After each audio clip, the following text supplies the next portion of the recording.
সড়ক দুর্ঘটনায় চিত্রনায়িকা পরিমনির প্রথম স্বামী ইসমাইল হোসেন জমাদ্দার নিহত হয়েছেন।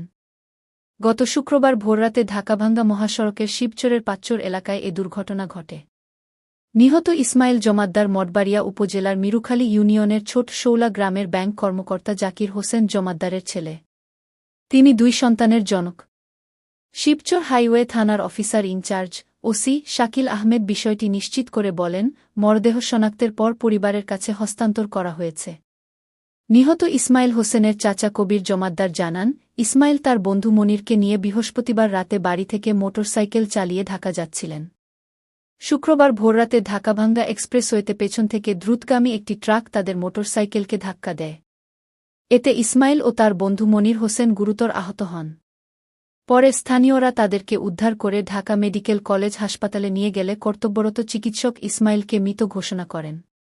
তিনি আরও বলেন, ইসমাইলের বন্ধু মনিরকে প্রাথমিক চিকিৎসা দিয়ে পঙ্গু হাসপাতালে পাঠানো হয়। চিকিৎসকরা তার একটি পা কেটে ফেলেছেন।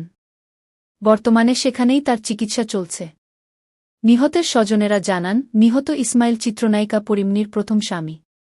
তাদের মধ্যে ডিভোর্সের পর ইসমাইল আবারও বিয়ে করেন। সেখানে স্ত্রী ও 2টি সন্তান রয়েছে। এদিকে গত শুক্রবার রাতেই ইসমাইলের মরদেহ বাড়িতে নিয়ে যাওয়া হলে এক হৃদয়বিদারক দৃশ্যের অবতারণা হয়। পরে রাতেই জানাজা শেষে ছোট শৌলা গ্রামের বাড়ির পারিবারিক কবরস্থানে তার লাশ দাফন করা হয়।